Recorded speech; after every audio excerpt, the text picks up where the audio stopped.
आज़ादी के अमृत महोत्सव के अवसर पर कुछ पद्य, कुछ गद्यमयी अभिव्यक्ति। जो दे चुके हैं कुर्बानियां अपने देश की परतंत्रता की बेड़ियां कटने में, और दे गए हैं अधिकार हमको तिरंगा फहराने का। तिरंगा यूं ही फहराता रहे, इसलिए कर दिए हैं प्राण न्यौछावर जिन्होंने। उनके बलिदानों की कीमत चुकाने की आज हमारी बारी आई है।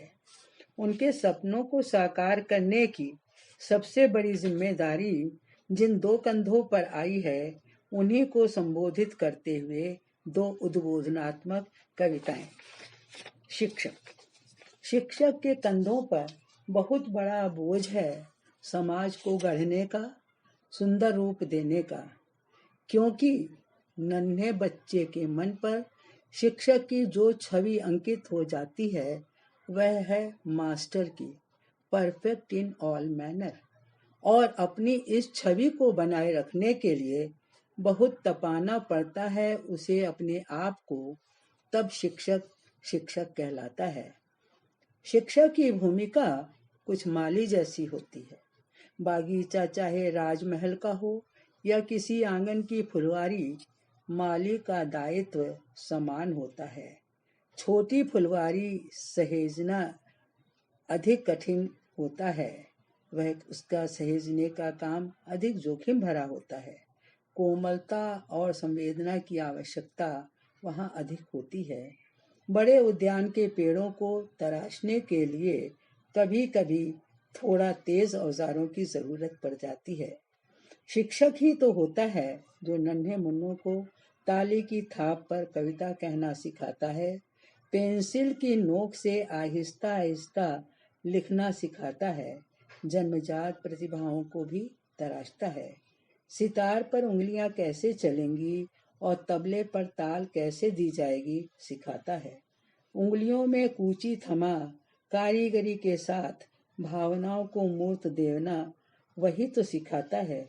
नृत्य में पैर, हाथ और आंखें कैसे चलाना है, और अच्छे साहित्य सृजन के लिए साहित्य लोचन के सिद्धांत वही तो बताता है। शोधकर्ताओं को निर्देशक बन नए अनुसंधान का रास्ता वही बताता है। एनसीसी के कैडेटों को मजबूती से बंदूक पकड़ चलाना वही तो सिखाता है। ऑपरेशन थिएटर में टेबल पर लेटे मरीजों पर औजार चलाना वही तो सिखाता है। मैनेजमेंट के गुरु मंत्र व पुल का नक्शा बनाने की इंजीनियरिंग ड्राइंग वही तो सिखाता है। इसलिए उसकी जिम्मेदारी बहुत बड़ी है। एक शिक्षक अगणित प्रतिभाओं को तराश कर देश को सौंपता है और देश के प्रति अपना कर्तव्य निभाते हुए देशोत्थान में अमूल्य योगदान देता है। और जो शिक्षक ये नहीं करता, अपने कर्तव्य से विमुख रहता है, वे शिक्षक शिक्षक कहलाने का अधिकारी नहीं है। योग्य शिक्षक निश्चय ही मान सम्मान के अधिकारी हैं। दूसरी कविता नेताओं के को संबोधित है। देश के कर्णधारों, स्वतंत्रता के रक्षकों, तुम संभालो इसको इस तरह से, धरोहर कांच की हो जैसे किसी की, न लगने पाए इसमें दाग कोई, न टूटे कोना इसका कोई। आने वाली पीढ़ियां जब पूछे तुमसे, संभाले रखे हो क्या चीज मेरी, तो गर्व से तुम कह सको हाँ, दिखा दो वैसी की वैसी। कटाजुज होने न पाए इसके लिए जूझते रहो तुम, पिता सा फर्ज निभाओ देश को बांधने में तुम। कितनी मुश्किलों से हासिल हुई है आजादी, इसको जानते हो तुम खूब, अगर भूले से भी फिसली तो संभालने में होगी बड़ी मुश्किल। इसी से, आज से, अभी से, इसी क्षण से मंत्र ले लो देश रक्षा का, निरंतर जाप करो ईश के नाम जैसा।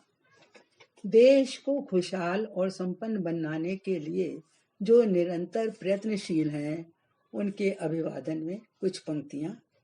तन मन धन से खुद तो उठाए हैं बीड़ा, समाज सेवा का दूसरों को भी प्रेरित करते हैं, जो निश्चय ही पारसमणि होते हैं ऐसे लोग। दूसरे के दुख दर्द को अपना समझकर दूर करने के लिए जो बुला देते हैं अपने दुख दर्द को, निश्चय ही धरती पर भगवान का रूप होते हैं ऐसे लोग। इस दिशा में प्रयत्नशील रहने के लिए अत्यंत आवश्यक है कि हम अपने को मजबूत बनाएं और ईश्वर प्रदत्त जिंदगी को आशा और उमंग से भरकर नेक कामों